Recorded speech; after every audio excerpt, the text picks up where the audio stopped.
Welcome to Coaches Weekly. I'm CJ Sellner here with head cross-country coach Phil Kopinski. Hi CJ, how are you? Good. Thanks for dropping in today. Hey, felt like it. How was your weekend? It was good. Good. Glad to be here with you. Your cross-country team had a good weekend as well. Molly Cullinane and Thomas McNamara are going to be named NACC Athletes of the Week for the second straight week. They've been running really well. Thomas with a second place finish. Molly had another one where she's the best runner in the NACC again.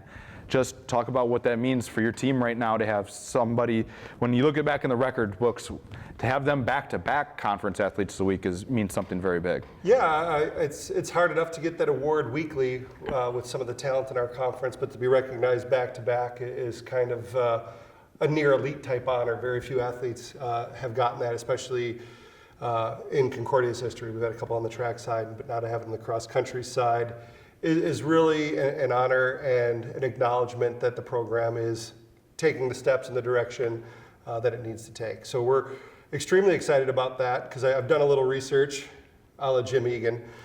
Since the NACC had been formed, whatever that was, 10 years ago, there's only been about 126 athletes of the week, and Concordia previously, between men and women, had only tallied 11, and we're at now 5 already this year. So it's definitely a step in the right direction. Their efforts make me look good, and I appreciate that, but they're the ones doing all the hard work. I'm just lucky to have athletes that are focused on the task. And having Thomas, a senior, and a group, when you talk about it, especially on the men's side, it's a young group that you have this year. What's it mean to have somebody of his kind of caliber kind of showing the way to a group? Because you can teach them all you want, but if they don't buy into it, they see somebody that's a success story in Thomas, and he's going out there competing to win races, there's a lot more likely buy-in when they see one of their teammates doing it.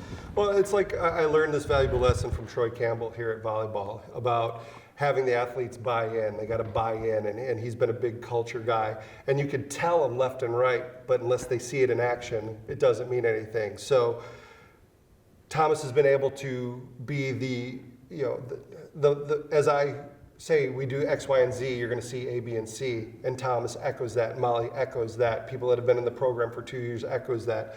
It just kind of does help those young kids, and hopefully, it'll continue on and it'll spread, and everybody will start to continue to believe in the buy-in, because that's the hard part. You got to believe. You guys start getting towards the conference meet now.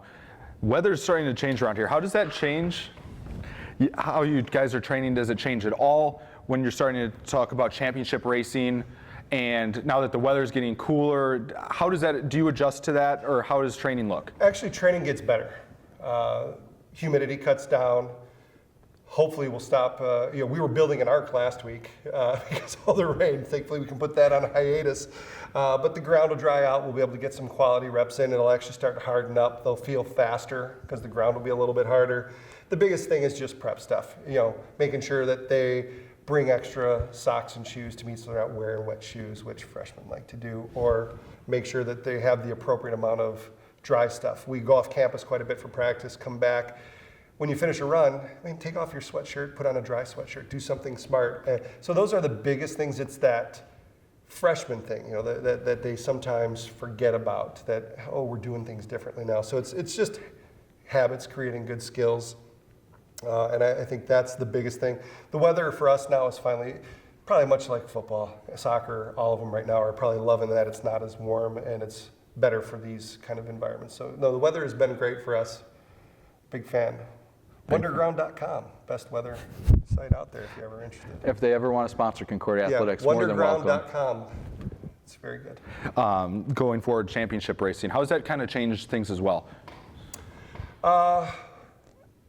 It depends, because we're approaching this, I'm a little bit off-centered. We're approaching this from 2 different ways. Thomas, Molly, and a couple of athletes, probably Anna Krentz, we're going to really kind of just run them through the conference meet. We know that they're strong. We know they're going to do well.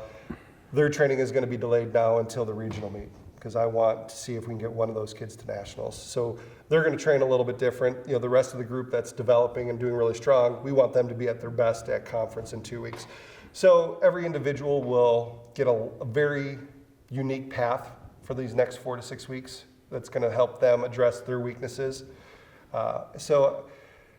Championship racing, much like we've talked about in the past, it's racing for place.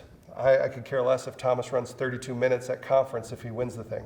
You know, you just got to finish first. You got to help that team score. So that'll be our goal moving forward, is just making sure everybody's prepared to do their best on that day. We'll look forward to seeing you and your team back out on the race course here very soon. Cougar fans, we're getting into championship season for the Cougar cross country team. If you want to find out more about the races and this team and this wonderful head coach, you can always find that at cucougars.com. For head coach Phil Kopinski And CJ Sellner. thank you for watching Coaches Weekly.